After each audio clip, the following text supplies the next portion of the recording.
Un abrazo muy especial en el nombre poderoso de Cristo. Que esa paz de Cristo toque nuestro corazón. Que esa paz de Cristo fluya a través de nuestro cuerpo, de nuestra mente, de nuestra mirada, de nuestras manos, de todo nuestro ser, como una expresión de esa manifestación de la presencia de nuestro Padre Celestial en medio de nosotros y ese fluir del Espíritu Santo que sabemos que está aquí en nuestro interior y que fluye, que brota. Por eso cada día debemos darle gracias al Padre, al Hijo y al Espíritu Santo, porque ellos viven y moran en nuestro cuerpo. Este cuerpo es el templo del Espíritu Santo, es el templo donde mora Cristo, es el templo donde mora nuestro Padre Celestial. Y hay que abrazar este cuerpo con amor y respetarlo, y respetar el cuerpo de los otros como esos templos vivos en los cuales mora nuestro Padre Celestial.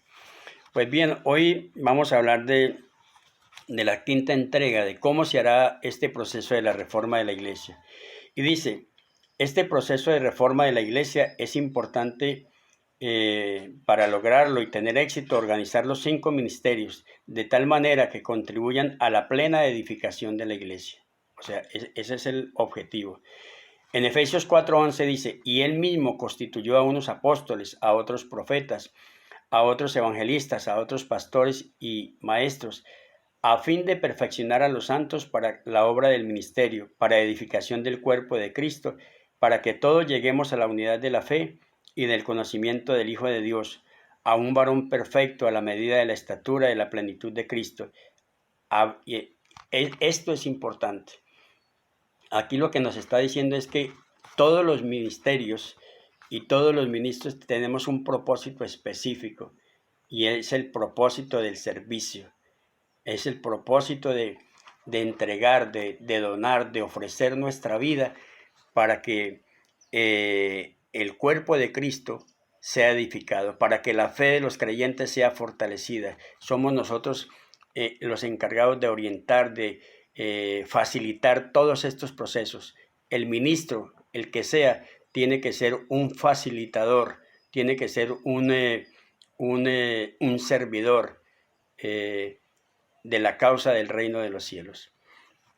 Y hablar de organizar los ministerios implica varias cosas. Por ejemplo, la importancia de formar y educar a los que el Señor ha llamado y escogido para ser sus ministros. Esta formación y educación tiene que ver con aspectos como los siguientes. En la parte académica, que ayude a estructurar y renovar su pensamiento, que el ministro tenga claridad conceptual, conocimiento profundo, que tenga capacidad dialogante para socializar ese conocimiento y a democratizarlo de alguna manera, porque es que el conocimiento es patrimonio de la humanidad. Y parece ser que hay gente que ha entendido que el conocimiento es de unos pocos y que solamente lo pueden utilizar para dominar y para controlar a los demás. Al contrario, el conocimiento hay que hacerlo asequible a todo el mundo, porque eso le agrada también a nuestro Padre Celestial. Y solamente en la medida en que cambiemos nuestra forma de pensar, vamos a cambiar esa forma de actuar, de hacer las cosas, tal como nos lo dice Romanos 12:2. Es necesario también una formación y una educación espiritual. Si la formación intelectual y académica es importante para renovar el pensamiento, se convierte a su vez en el soporte para favorecer una educación en el espíritu. En términos sencillos, es necesario educarnos en el espíritu. Colosenses 1:9 y seguramente hay otros textos más que nos ilustran un poco sobre eso. La formación ética es importante también, dado que el ministro, y esto es importante entenderlo, el ministro es la conciencia moral de su congregación y del entorno que lo rodea. Su vida debe estar impregnada de los principios y valores del reino como estilo de comunión con Dios a través de sus prójimos. En la primera de Juan 4:20 dice, si alguno dice yo amo a Dios y aborrece a su hermano es mentiroso, pues el que no ama a su hermano, a quien no ha visto, ¿cómo puede amar a Dios a quien no ha visto? Esto es bien importante, porque el cristiano y más el ministro tiene que tener esa capacidad de apertura hacia los demás, debe a través de su actuación, de su estilo de vida, debe ser realmente como un imán, debe ser como alguien que muestra realmente el amor de Dios a los demás, primeramente a los de la iglesia, primeramente a los de la casa, pero luego a los demás en la medida en que va entrando en contacto con la gente. Otro elemento importante es la identidad y la pertenencia. Es importante que el ministro tenga claridad de su llamado. Entendamos esto bien. Tener claridad, tener convicción de su llamado y de que entienda además que ha sido llamado a servir, no a mandar, no a imponer, no a decirle a los demás qué tienen que hacer y cómo lo tienen que hacer. Ha sido llamado a servir, a ponerse a disposición del crecimiento y del desarrollo espiritual de los demás. Es necesario pues educar este don, porque el llamado es un don y hay que educarlo para facilitar su aplicación en las tareas del reino y hacerlo con eficiencia y eficacia, centrado de manera específica en su don y en su función particular, de manera ordenada, prudente, sencilla, humilde, ¿no? Todas estas cosas tenemos que aprender a los ministros. En la primera de Pedro 4:10 dice, cada uno de ustedes recibió un don espiritual que debe ser utilizado para servir. Escuchemos bien, para servir a los demás, no para sacar pecho, no para decirle a los demás que somos más, no para enaltecer el ego, sino fundamentalmente para servir. Así serán buenos administradores del generoso amor que Dios les ha dado en tantas formas. También es importante determinar y delimitar la función ministerial. Cada ministro cumple un papel fundamental y específico dentro del reino de los cielos y dentro de la iglesia. Y uno de los imperativos de Dios y de la reforma es la reestructuración de los ministerios, su organización. Por ejemplo, el apóstol. El apóstol es simplemente un mensajero. La gente hoy en día ha exaltado o se ha endiosado el papel del apóstol y se ha trastocado de alguna manera su figura y su sentir original y su sentir espiritual y su función en este aspecto. Pero el apóstol en términos generales, y el que quiera pues puede estudiar y buscar el contenido de esto. Y el apóstol simplemente es un mensajero. Es como el que nos lleva las cartas, como el cartero que trae el correo a diario. Es eso. Esa es la función, ser un mensajero, ser un cartero que trae las buenas noticias de Dios. Y tiene un llamado, una función especial y unas responsabilidades concretas. Y ha sido instruido para ser enviado. Marcos 3 del 14 al 15 y Mateo 10:10 nos habla de eso. El profeta también es necesario en la iglesia porque es el intermediario entre Dios y la iglesia y la humanidad. Y tiende un profeta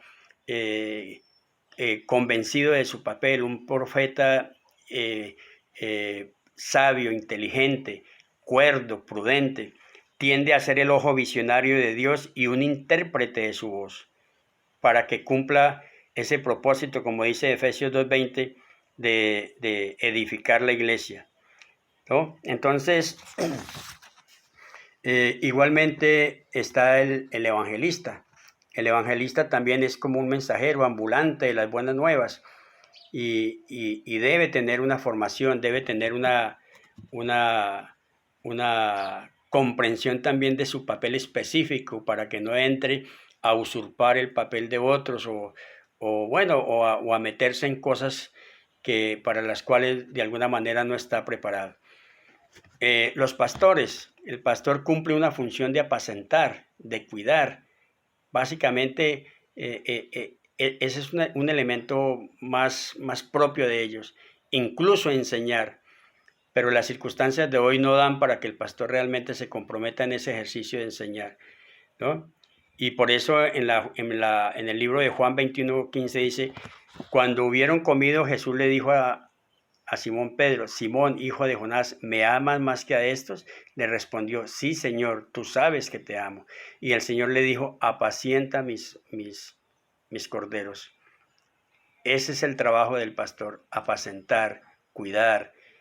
Y finalmente viene el ministerio del maestro, que con todo respeto yo digo que el futuro de la iglesia se va a edificar y a consolidar sobre la tarea del maestro. El maestro es quizás el ministerio más importante en la edificación de la iglesia y del reino, y al mismo tiempo es el más descuidado en la iglesia de hoy, dado que este ministerio es el que enseña, tiene que tener una muy buena formación, una muy buena estructuración, una muy buena convicción, y no puede ser cualquiera el maestro.